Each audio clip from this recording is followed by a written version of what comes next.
This is Season 1 of the Constitutional Commons podcast. This season is called The Founders of the Constitution. Your host, Rob Natelson, is a nationally known constitutional scholar and author whose research into the history and legal meaning of the Constitution has been cited repeatedly at the U.S. Supreme Court by both parties and by individual justices. In this podcast, you will learn about the lives of leading founders and their unique contributions to the Constitution. Hi, I'm Rob Natelson, and this is the seventh in the Founders of the Constitution series, John Rutledge. Let's get the bad news out of the way first. John Rutledge owned slaves. Moreover, during the Constitutional Convention, he informed his fellow delegates that the three southernmost states would not join the Union if the Constitution immediately abolished the slave trade. Discerning people, however, judge whether a historical figure is great, not by the faults that figure shared with others in his generation, but by how far he rose above his peers in other ways. By that measure, John Rutledge was a great man. Rutledge was born in or near Charlestown, now Charleston, South Carolina, in September 1739. Neither the place nor the date is certain. He was about 7 years younger than George Washington and John Dickinson, and about 12 years older than James Madison. He was educated at home by his father and by a tutor who taught him the Greco-Roman classics.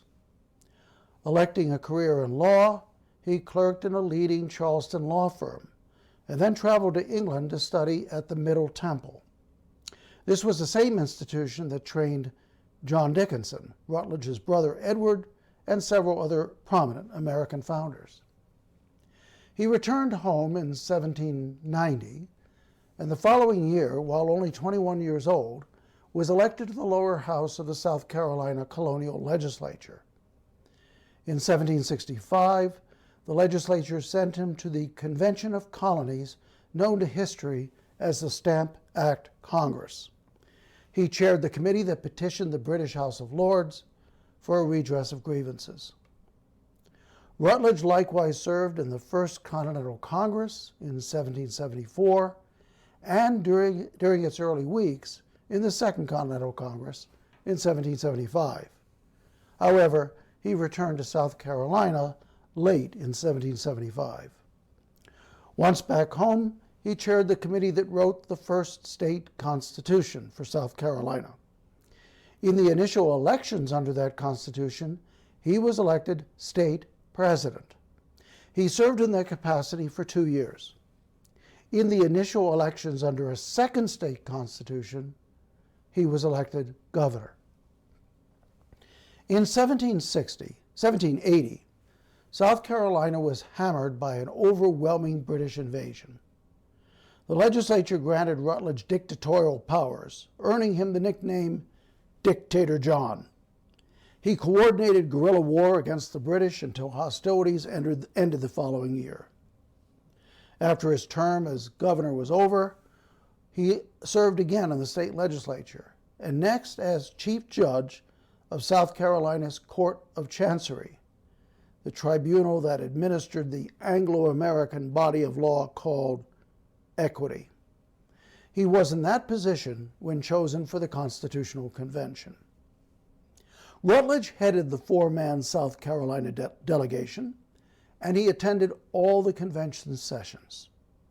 On the political spectrum of the time, a spectrum I described in the first essay in this series, he's best classified as a centrist.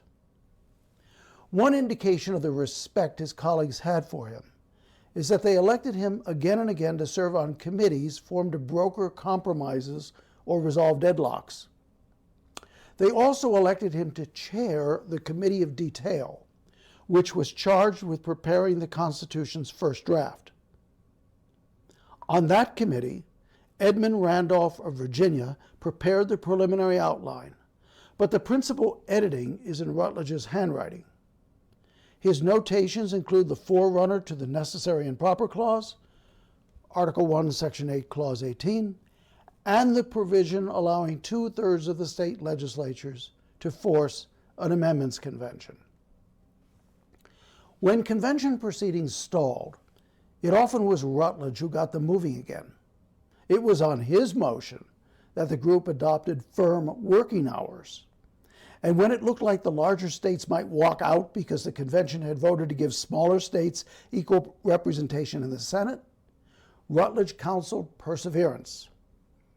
Madison's notes report Rutledge as saying, quote, "For his part, he conceived that although we could not do what we thought best, we ought to do something." Some modern authors have marginalized Rutledge, favoring the flashiness of Gouverneur Morris or the democratic instincts of James Wilson. But the finished Constitution contained far more of Rutledge than it did of Wilson, and probably just as much as of Morris. True, Rutledge didn't get everything he wanted. He wanted the House of Representatives to be elected by the state legislatures, but the convention chose popular elections. He favored allocating representatives according to each state's wealth or tax contributions, but the convention chose allocation by population. Rutledge argued in vain for congressional election of the president and unsuccessfully opposed the origination clause, which granted the House of Representatives the exclusive right to initiate tax bills, Article 1, Section 7, Clause 1. Yet it's also true that an astonishing number of Rutledge's ideas ended up in the final Constitution. Some of these are the following are some of the positions he advocated successfully. Quite a few of them were inserted on his motion. First, federal powers are specifically listed or enumerated rather than granted in general terms. Second, the executive branch is headed by a single president who may not unilaterally declare war or establish peace. Third, the members of the House of Representatives have 2-year terms, just as, by the way, in South Carolina. Fourth, treaties negotiated by the president are subject to approval by 2/3 of the Senate. Fifth, there's no property requirement in federal elections. Sixth, there's no council of revision to review congressional laws. Seventh, members of Congress are paid from the national treasury rather than by the states. 8, trial by jury is guaranteed in criminal cases. 9, ex post facto laws and bills of attainder are banned. 10, treason and bribery are grounds for impeachment. 11, state and federal office holders must take an oath prior to assuming office. 12, the president may not pardon a person who was impeached by the House and convicted by the Senate. 13, the Constitution and constitutional federal laws and treaties are the supreme law of the land. And 14, the president is barred from accepting emoluments from the United States or from any state in addition to his legal compensation, Article 2, Section 1, Clause 7. Rutledge was largely responsible for all of those. Few, if any, other delegates could surpass his record for identity between his own ideas and the finished document.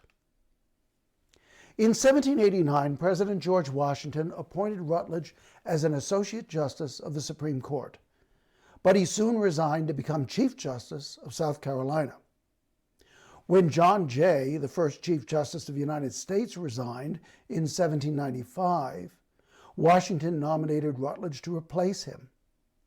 For political reasons, however, coupled with rumors about Rutledge's growing mental instability, the Senate never approved the nomination. Rutledge's actual service as Chief Justice was limited to 5 months as a recess appointment. His last years were marked by tragedies. These included the humiliating rejection of his bid to be Chief Justice, a subsequent attempt to commit suicide, and the loss of his wife, Elizabeth.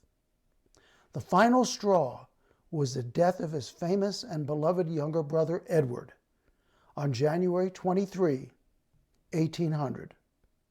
John passed only a few months later, on July 18.